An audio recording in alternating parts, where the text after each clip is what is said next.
Welcome to the world famous Loch Ness. I'm Gary Campbell, and for the last number of years I've been part of the story of Loch Ness and the mystery that surrounds it. Loch Ness is the third deepest inland lake in Europe, and at 24 miles long the third largest body of water in the United Kingdom. But Loch Ness is known for more than that. It's known for the story of Nessie, the Loch Ness monster. Loch Ness was formed around 3 or 4 million years ago after the earth heaved and continents were split, when climate swung violently from tropical to arctic. At about the time the American continent was formed, Britain was torn away from the European landmass. Scotland was split in two, from the Moray Firth at Inverness in the northeast to Fort William and Loch Linnhe in the southwest, creating the Great Glen, a rift which is a continuously moving fault line. It is not uncommon for the tremors of the glen to be seen in the waters of Loch Ness. The landscape as you see it today was formed during the last ice age, 10,000 years ago. Loch Ness was still a solid block of ice connected to the North Sea. As the ice slowly melted, the landmass rose, carving out the lochs of the Great Glen. It is widely believed that a life form, a creature, a beast left behind from that violent upheaval still exists in the chilly cold depths of Loch Ness, the largest and deepest of the lochs in the glen. The first sightings from the long distant past were of a water horse, known locally as a kelpie. Sightings of what we now call the Loch Ness monster were first recorded in the biography of St Columba, who came to Scotland around 565 AD. He was called upon to exert his authority over a fearsome water kelpie that was attacking a swimmer in the River Ness. The saint called to the heavens as he commanded the beast to leave. Down through the centuries, tales were told of a kelpie in the loch, and after the construction of the Caledonian Canal in the early 19th century, many more stories were related concerning strange sightings in the waters of Loch Ness. Claims of sightings of the monster of Loch Ness continued, and in May 1933, the Inverness Courier printed a report of a sighting of a fearsome-looking monster. Creating a tremendous upheaval, the creature disported itself, rolling and plunging for a minute. The water cascaded and churned like a simmering cauldron. The writer of the article was a water baler called Alec Campbell, who claimed to have seen the monster many times. Campbell's sightings were at the southern end of the loch in the Fort Augustus area, and it was here too in more recent times that monks from the Benedictine Abbey saw the monster, now affectionately known around the world as Nessie. The date was about November 1961, and mild weather, suitable for vision. I was gazing idly on the loch, and then I saw a sort of submarine back as he come up. At first, then the long neck and the small head, slate grey colour, not much different from the colour on the loch itself. It was not travelling very fast at the time. It was undoubtedly a monster. I didn't broadcast it very much because it's just another sighting for us. What Brother Andrew witnessed has been very much part of the lure of Loch Ness, putting it firmly on the international map as a place of enormous interest, as well as a location for making movies, TV adverts, and even world record attempts. One of the most famous world record attempts was that of John Cobb, who raced in Loch Ness but sadly lost his life while attempting a world record in 1958. All that aside, one question remains to be solved. What is the Loch Ness monster? Technology and science has always played its role in trying to answer that one vital question. The first modern day evidence to support the existence of a creature in Loch Ness would have to be photography, and over the years many famous pictures have been taken at Loch Ness. The first photograph of what was claimed to be the monster was taken at Foyers by Hugh Gray in 1933. He told of an object of considerable dimensions rising out of the water. The following year the famous surgeon's photograph was taken by Robert Kenneth Wilson, a London gynaecologist. Published in the Daily Mail, Wilson's photograph appeared to confirm the existence of the monster. The photograph, which has since become the subject of intense debate, shows what appears to be a long neck and head rising out of the water. Critics have suggested that Wilson's photograph may have been nothing more than a diving otter or a bird landing in the water. In 1994, Christian Spurling made a deathbed confession to Nessie researchers he'd helped Wilson by making a monster neck from plastic wood attached to a model submarine. Although Spurling's revelations seriously challenged the evidence for the monster's existence, it emerged that Spurling was unaware that Wilson had taken a second, much less publicised photograph. The delay of a few seconds caused when Wilson manually changed his camera plates cast doubts on the diving otter, landing bird and model submarine theories. Both Wilson and Spurling are now dead, and the debate continues. However, other photographs have been taken. Perhaps the most intriguing was taken in 1996 by the Hutton family from Bournemouth. Robert Hutton didn't realise that he'd caught anything unusual in film until he developed his holiday snaps. His photograph reinforced his conviction there is something strange in Loch Ness. He tells in a letter that his family experienced strange waves crashing onto the beach just before the snap was taken. Photographic experts have concluded from an examination of his negatives that it was a large animate object in the loch, close to where the family were fishing. With the advent of the video camera, it wasn't long before Nessie appeared in a few home movies. Robert Pollock and his family were walking in the hills above the loch in August 2000 when they took 3 minutes of footage of a strange creature frolicking in Invermoriston Bay.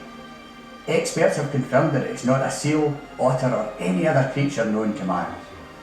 Photography is one thing, but science is another, and in 1965 the Loch Ness Investigation Bureau was established at the Loch Ness Lodge Hotel right next door. This was the beginning of the hunt for the Loch Ness Monster and to establish its origins. It also led to the arrival of scientists and explorers from around the world. Beginning in the 1960s, Tim Dinsdale led 56 expeditions on Loch Ness to prove the existence of the Loch Ness Monster. He published a variety of books on the subject, but his most notable achievement must surely be the grainy footage that he captured in April 1960 of an unidentifiable animal swimming in Loch Ness. In the 1970s, Dr. Robert Rines, an accomplished American lawyer and scientist from MIT in Boston, made various trips to Loch Ness with specialist underwater strobe photographic equipment and recorded what has become known as the flipper photograph. In the 1980s, Operation Deep Scan was one of the biggest and most audacious attempts to track the Loch Ness Monster. Operation Deep Scan saw a fleet of boats, all equipped with sonar, scouring the loch, looking to make sonar contacts with an object that could be the Loch Ness Monster.